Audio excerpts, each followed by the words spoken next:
Test 3. You will hear a number of different recordings and you will have to answer questions on what you hear.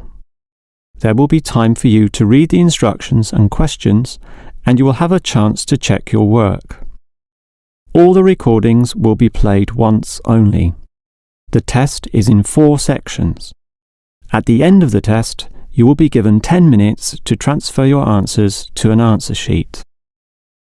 Now return to Section 1. Section 1. You will hear a survey company representative ringing a person to obtain some information. First, you have some time to look at questions 1 to 5.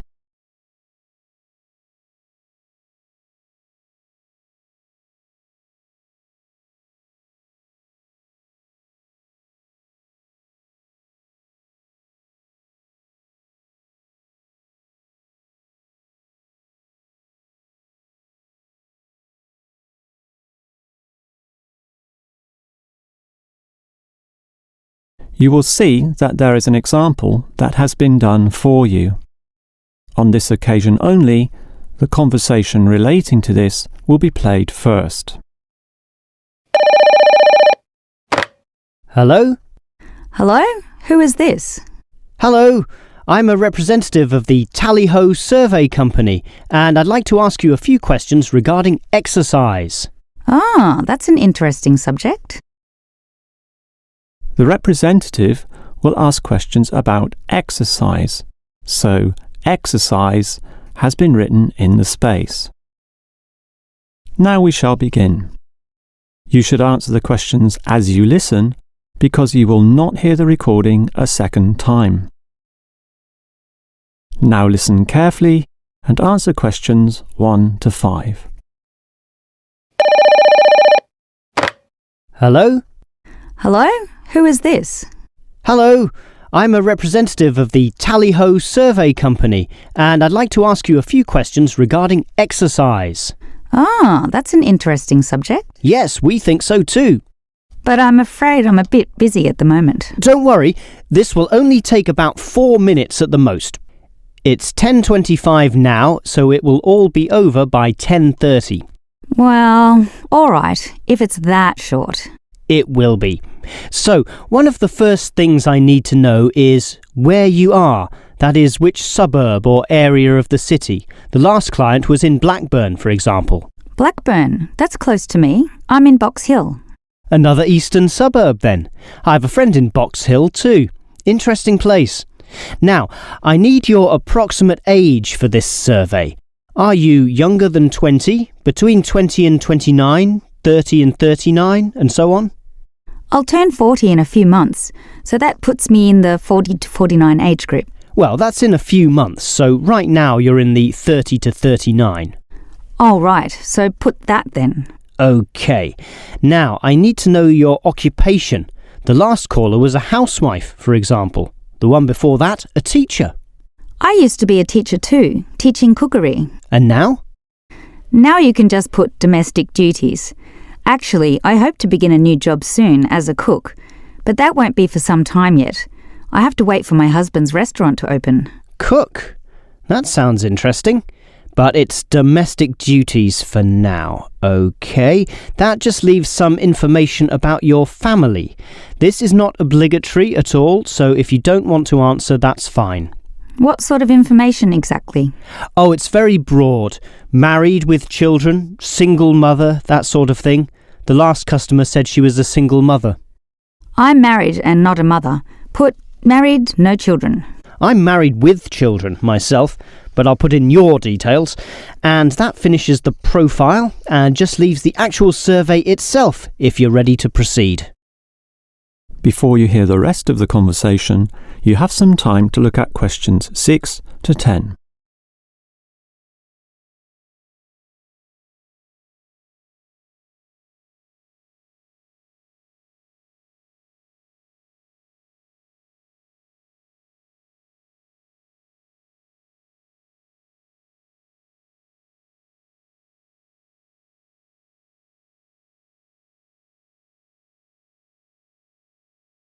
Now listen and answer questions 6 to 10. All right, let's begin the survey now about your exercise habits. I'm afraid I don't exercise much at all. Well, the main question is in what form you take your exercise, however little that may be. For example, in just cleaning. Do you clean the house? My husband does the cleaning actually, but I walk to the supermarket and shops very often, up to 4 times a week. I'll put that then, unless there's something else. Nothing else really, but I diet. I'm very strict about what I eat. Oh, and I do yoga, although that's not very energetic. More a form of relaxation and to tighten my muscles. They're both important, of course. But what about sport? Do you undertake any sporting activities? This could be very infrequent. In the past, for example. My husband plays basketball at the local school and I sometimes watch. When he was younger, he was in a basketball team, but I never participated. Have you done anything at all? I used to hike in a nearby national park. Well, that's a definite physical activity, so I'll put that, but not basketball. All right, that just leaves future exercise intentions. Do you plan or expect to do, at some stage, any form of exercise? I once dreamt of doing modern dance, but that's never going to happen. Realistically, I'm thinking about going swimming at the local aquatic centre. Although my husband thinks we should just jog. I can't see myself doing that though. Too tiring. I can understand. I used to jog too, and it really makes you sweat. I'd say swimming's a much better option. But I'll be starting this job as a cook in my husband's restaurant. I imagine I'll be very tired doing all those late shifts. But if I have any energy left over, I might go to the aquatic centre to release some stress. All right, well, that's the end of the survey. Thank you very much for your time. That is the end of section 1. You now have half a minute to check your answers.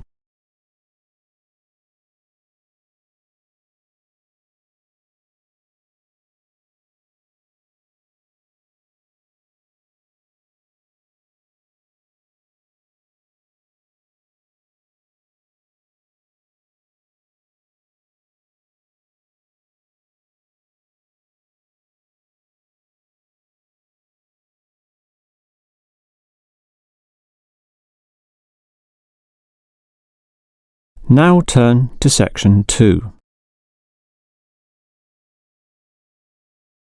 Section 2.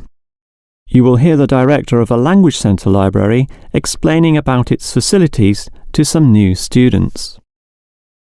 First, you have some time to look at questions 11 to 16.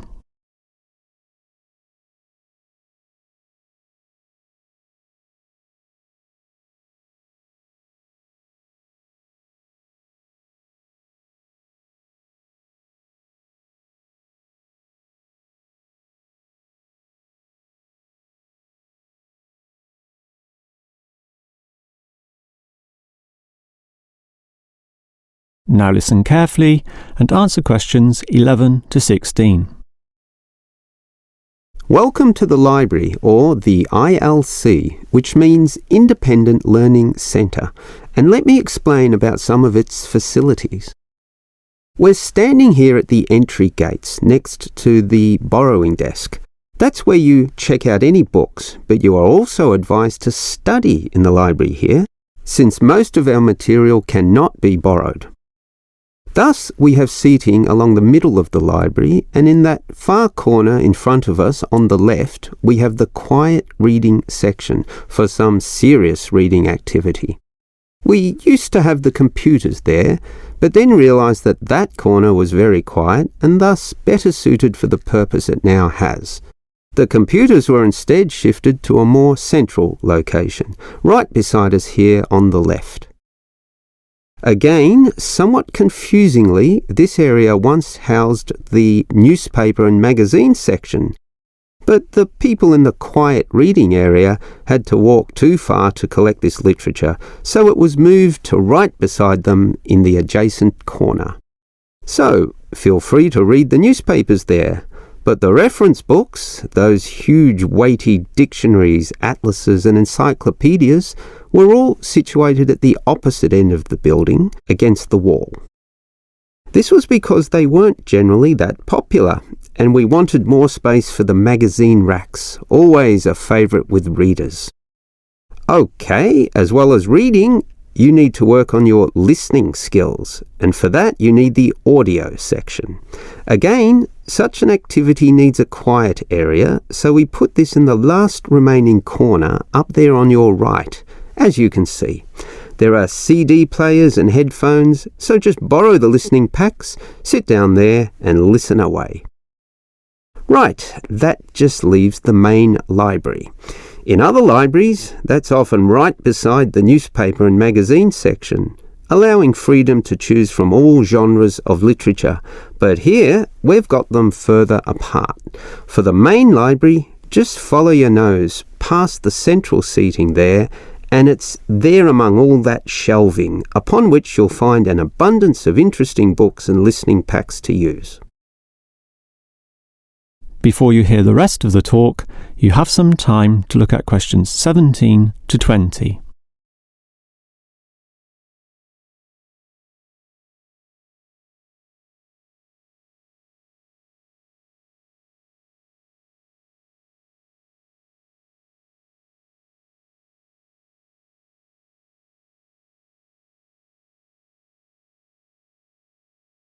Now listen and answer questions 17 to 20. Now, I'd like to tell you a bit more about an excellent service offered in the ILC here that we call the special sessions. What can you do in them? For a start, many of you need practice in speaking English, and for that we hold a special discussion session led by a teacher. That can be noisy. In fact, we hope that it is noisy, since that would mean many people are talking. It's in the central seating area, and it used to be from 10:30 to 1:30, but we found that the noise was disturbing the regular ILC patrons, so we shortened and moved this discussion to the morning 9 a.m. time slot, when fewer people are in the centre. It goes for 1.5 hours. Alright, what about writing skills? Well, we can help you there with another teacher. Now, writing is a fairly quiet activity, so that teacher stations him or herself in the quiet reading area from 1:30 until 3. The 10:30 to midday time slot cannot have a teacher for such writing skills, as they are all teaching in the morning. For this reason, of course, there cannot be an on-call teacher in the morning either. Although many people would like one, particularly the 10:30 to noon crowd, having just finished their early morning class. These students all have to wait until midday onwards, when, for 3 hours, a teacher will be stationed in the audio section, ready to deal with all those questions. Until recently, we had another teacher doing the 3 p.m. to 6 p.m. time slot in the central seating, but all the noise interfered with the late users of the ILC, so we had to cancel that. Also noisy can be the language exchange, where local students who want to learn your language will help you practice English. This is generally done in pairs, so the noise level is low enough not to need this exchange to run at 9 a.m, but at the more congenial time of 10:30 among the central seating. That must finish by 1:30 though, after which quieter and more individual activities take place. That is the end of section 2. You now have half a minute to check your answers.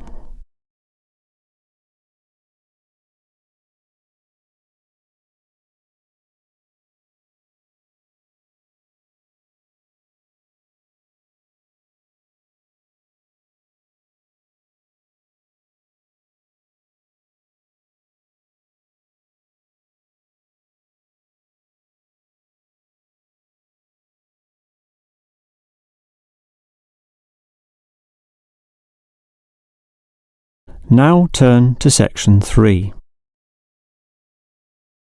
Section 3.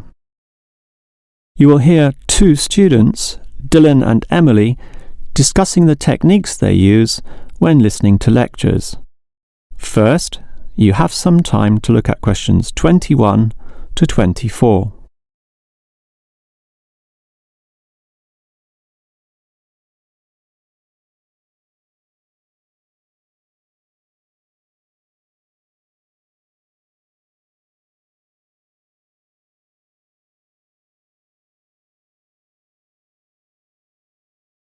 Now listen carefully and answer questions 21 to 24. Hi, Emily. What did you think of that lecture? A bit hard to follow, but I have some good lecture listening note-taking strategies which really help, so I can review the lecturer's message later. Lecture listening note-taking strategies? Review it later? That sounds interesting. I must admit, I struggle a bit to take down the gist of what I hear. Look at my notes. Well, I can see a basic problem immediately. You're writing full words, such as century, when all you need is a C. And don't write increase, just draw an up arrow. And why write thousand when a TH will do? I see. Just use symbols. That's not a bad idea at all. It's the most basic strategy, allowing you to record information at a faster pace. These lecturers can talk faster than others too, so you don't want to waste any time. But you need to be very familiar with your set of symbols. Why? Because you'll have to look at these notes days, weeks, or even months afterwards when you begin writing your essay. So you'll need to be able to interpret them at a later stage. I think I can do this, even by looking at your notes. Imed must mean immediately. But regarding the lecture as a whole, I knew the professor would be giving a set of specific recommendations and comparing two alternative approaches, so I formatted my page in advance, adding the features consistent with the nature of what I was going to hear. I think I need an example of what you mean. Well, look at my page. Before the lecture, I drew large headings saying recommendations. You should always draw these, and I drew a table saying approach 1 and approach 2. At the end, I drew a flowchart, as obviously the final recommendation would be a step-by-step approach. Then I was prepared in advance to simply fill in the spaces. Wow! Now that's clever. Before you hear the rest of the talk, you have some time to look at questions 25 to 30.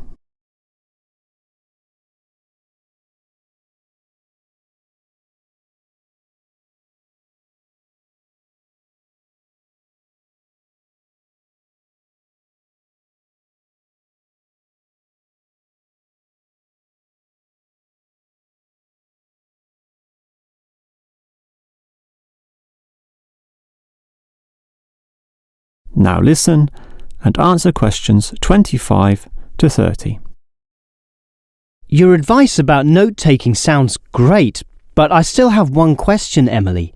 How are you able to design your page in advance? I mean, how can you predict the nature of the talk and know which design is likely to work best? It's rather obvious when you think about it. What's your next lecture about? Legal studies. Well, that suggests to me that you'll need a flowchart, since the judicial system has a very logical, do this first, do that second approach, which must be followed in that order. You know, all the processes that happen in the courtroom and the procedures that must take place to ensure complete legality. Sure, that's the way law is, very linear and orderly. But what about culture studies? That's just a mass of comparisons of different cultures. Which tells you that you'll need a table where, in tabular form, you can efficiently write down information. But often the lecture's not that simple. The professor throws in a really complex mix of ideas. Then use a spider graph, like the web a spider makes, where there's a central idea around which you attach all the associated thoughts and ideas and impressions. I see. I think I understand. And that would be very quick too, very efficient. I like that. But what about management theory? How would you approach that? The same as with culture studies. I'd use a network, which is basically the same as a spider graph, linking thoughts, although this time there are directions involved. It is this element that makes it different, the fact that the thoughts go one way and not the other. Okay, has directions. It sounds logical. And what about the other subjects, such as political science? There's no predictable order to that. Well, for that I'd just put my notes in a line, that is, in linear or straight line fashion, and these notes would use symbols, of course, to save time. Okay, that just leaves mass media. For that, I wouldn't have any special design at all. As you say, sometimes it's impossible to predict in what way lecturers will present their information, in which case the best you can do is pre-write headings, but not specific, just general, as in Main 1, Main 2, Sub 1, 2 and 3, and so on. OK. But always be prepared to adapt to the nature of the talk, using any one of the other methods if it becomes appropriate at the time. That is the end of section 3. You now have half a minute to check your answers.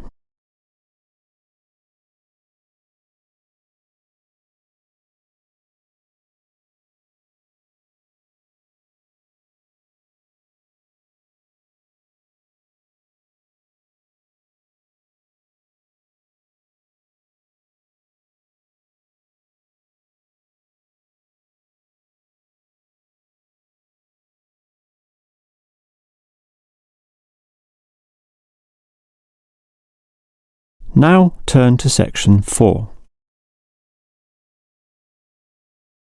Section 4. You will hear a lecturer talking about an unusual atomic particle called a neutrino. First, you have some time to look at questions 31 to 35.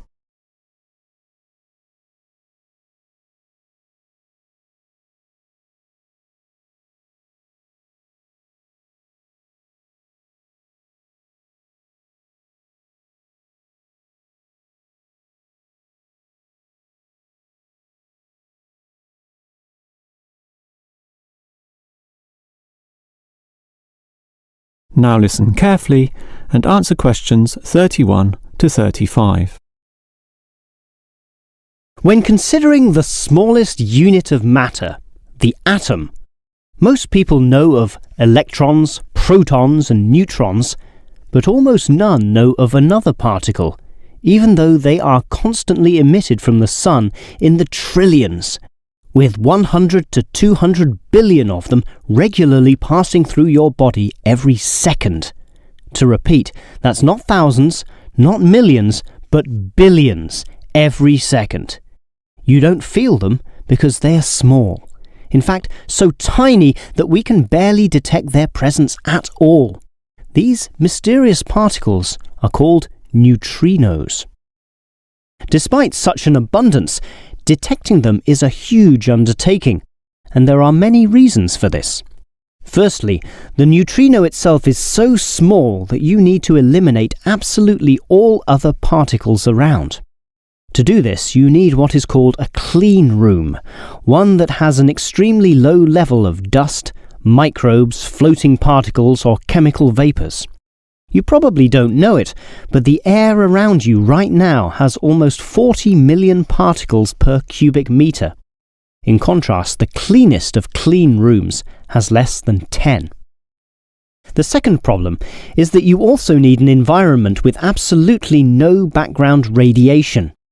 At the surface of the Earth, such radiation is all around, from the sun and sky, and from TVs and communication devices.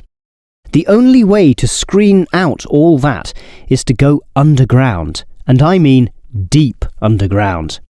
For example, the Sudbury Neutrino Observatory in Canada uses an old nickel mine, one of the deepest in the world, and puts the observatory in its lowest tunnel, more than 2 kilometers below the surface. At such depths, stray radiation is sufficiently screened out to allow neutrinos only to pass by. The final problem is that you need an elaborate detection system, and this apparatus is huge, and its installation in this deep underground cavity presents quite a headache. Holding such a weighty construction safe and secure requires complex engineering work, such as rock bolting and support structuring. This obviously requires great care and takes a lot of effort. Before you hear the rest of the lecture, you have some time to look at questions 36 to 40.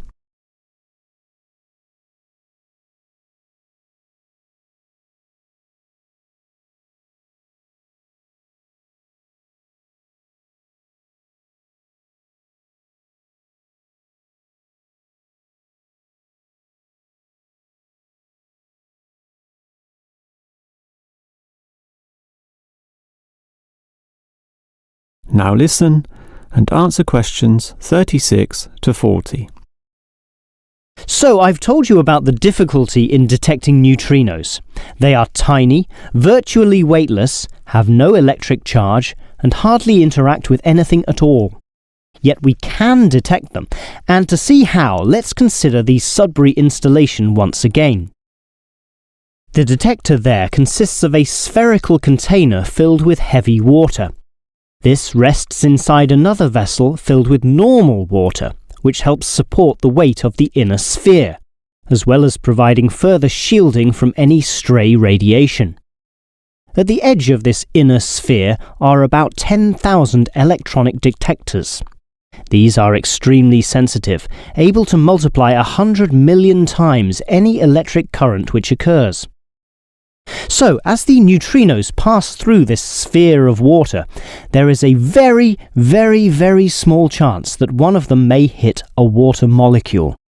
To increase the likelihood of this, two strategies are used. 1.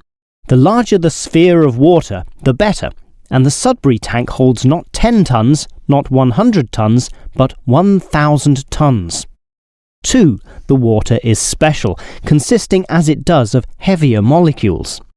So what happens is this. If the neutrino hits the water molecule, the neutrino is absorbed, but the molecule itself splits apart, producing a tiny electric current. It is this which is detected and analysed, giving key information about the neutrino. The final question is, why do we care about these elusive particles? Well, just think. They can pass right through the core of our sun at the speed of light without being affected or losing strength. No other form of radiation can do that, meaning that the knowledge we get about neutrinos can help us to control them. With this ability, we can probe the centre of our Earth, the inner layers of our sun, and the outer limits of our solar system. And that makes it all worth the effort. That is the end of section 4. You now have half a minute to check your answers.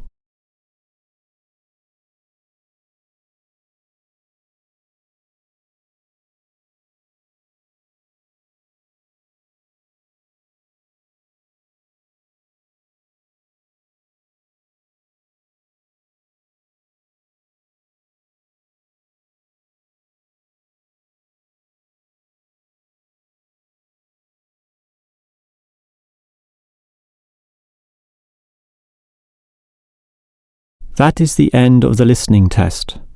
In the real Ielts test, you would now have 10 minutes to transfer your answers to the answer sheet.